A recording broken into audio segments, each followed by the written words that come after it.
Satu masa dulu, satu Malaysia pernah dikejutkan dengan kisah kematian penyanyi yang mana kisah kematian mereka ini bukanlah kematian atau kemalangan biasa.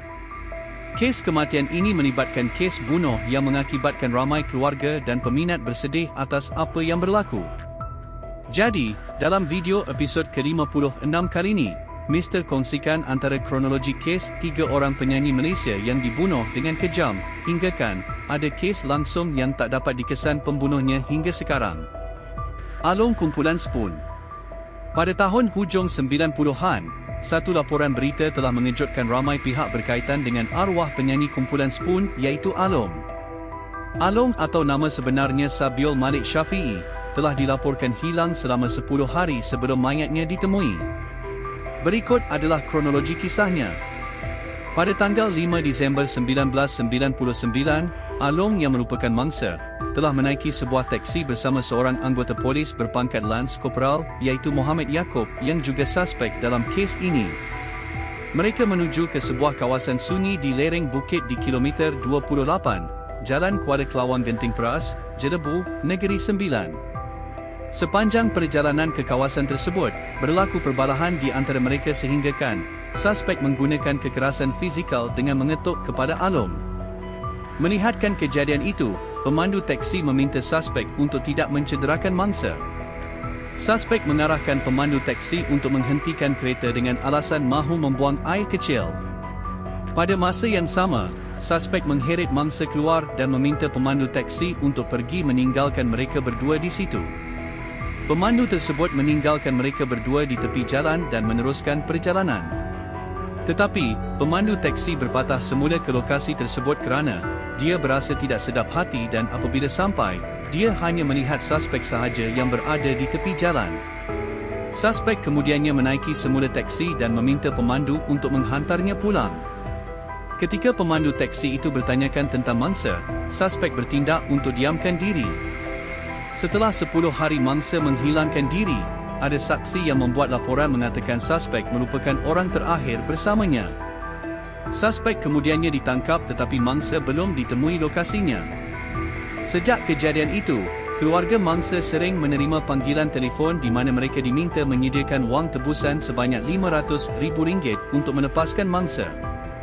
Polis kemudiannya mengesahkan ianya bukan kejadian culik, sebaliknya mangsa sudah dibunuh. Ketika itu, pasukan penyiasat mula menyoal siasat dan suspek memberitahu kisah sebenarnya. Beliau berkata, "Mayat dia, saya isikan dalam guni dan telah saya campakkan tepi jalan dan saya setuju untuk tunjukkan tempat itu," ujar suspek. Polis terus bergerak ke lokasi kejadian dan menjumpai mayat mangsa yang sudah repot. Mangsa diikat seperti posisi janin dalam rahim dalam guni tersebut. Pihak forensik mendapati kematian mangsa disebabkan oleh jerutan pada leher.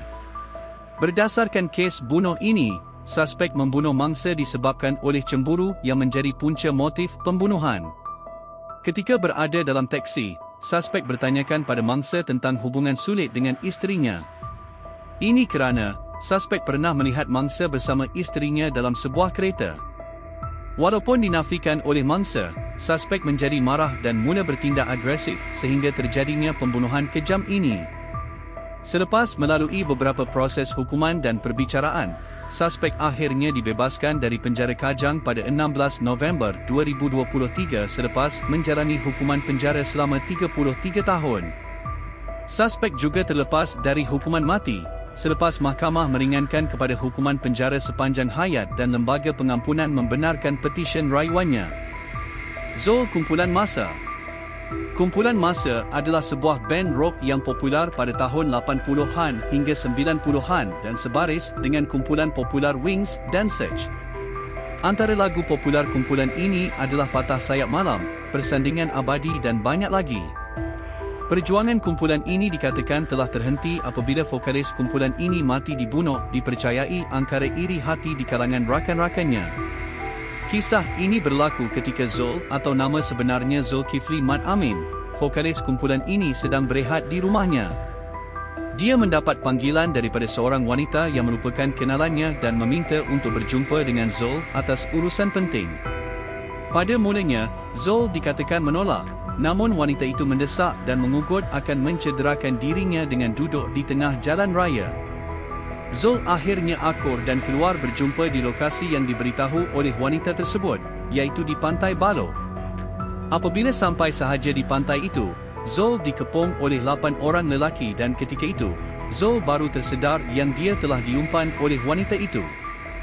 Zul dibelasah teruk hingga tak boleh berdiri.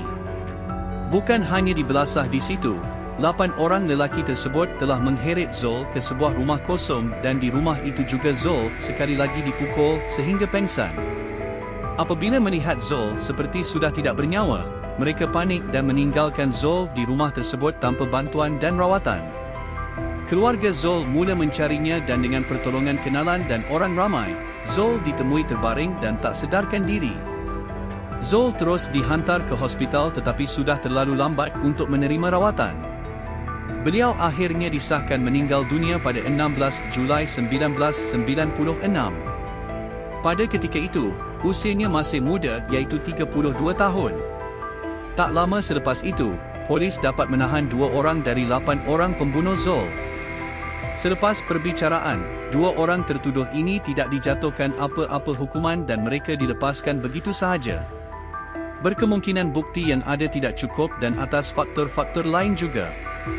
Hingga kini, kes itu senyap dan kematian penyanyi ini seakan tidak dibela sepenuhnya. Penyanyi Niza Afham.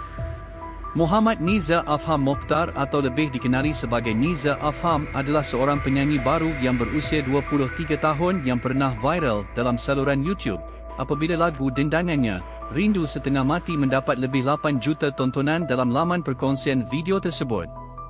Niza juga pernah menyertai rancangan hiburan nyanyian TV3 iaitu I Can See Your Voice musim ketiga bersama adiknya.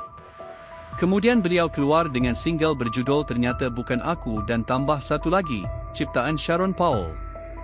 Kronologi kisahnya bermula pada 13 Ogos 2024, di mana Niza keluar dari rumah di Bandar Puteri, Klang dengan menggunakan perkhidmatan e-hailing untuk ke Stadium Sultan Sulaiman, Klang untuk tujuan berjoging.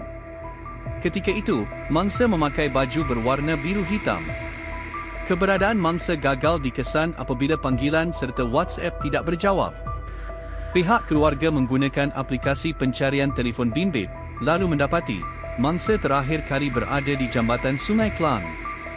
Ibu dan adik mangsa bergegas ke jambatan berkenaan untuk mencari mangsa tetapi gagal. Telefon bimbit serta dompet mangsa dijumpai sekitar jambatan, tetapi kad debit dan wang tunai tiada. Pada 14 Ogos 2024, jam 4.22 pagi, keluarga mangsa membuat laporan polis berkenaan kehilangannya di Balai Polis Klang. Kemudian, bapa mangsa melaungkan azan di jambatan Sungai Klang dalam ikhtiar mengesannya. Pada jam 7 malam, Ketua Polis Selangor, Datuk Hussein Omar Khan, mengesahkan mengenai mayat lelaki yang ditemukan di sekitar jambatan Sungai Klang, Selangor adalah penyanyi Niza Afham. Mayat itu ditemukan memakai pakaian jersey berwarna gelap bernombor 56. Pada 15 Ogos 2024, jam 9 pagi, bedah siasat mayat mangsa dilakukan di Hospital Shah Alam. Jenazahnya dibawa ke tanah perkuburan Puncak Alam untuk dikebumikan. Kemudiannya pada 24 September 2024, Ketua Polis Selangor, Datuk Hussein Omar Khan memberitahu bahawa siasatan pihaknya tidak menemui sebarang unsur jenayah mengenai kes terbabit dan ia kekal diklasifikasi sebagai mati mengejut, SDR. Hasil laporan bedah siasat yang dijalankan juga mendapati punca kematian pending laboratory investigation dan tiada lain-lain kecederaan fizikal. Jadi, itu sahaja yang Mr. dapat kongsikan mengenai kronologi kisah pembunuhan penyanyi di Malaysia.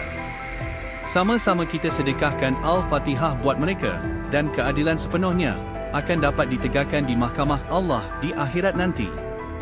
So, jika korang belum lagi subscribe, tekan butang subscribe dekat bawah tu dan jika korang rasakan video ni bermanfaat, tekan butang like di tepi tu. Jumpa lagi dengan Mr. Letup, Komuniti Dunia Hiburan. Jaga diri. Assalamualaikum.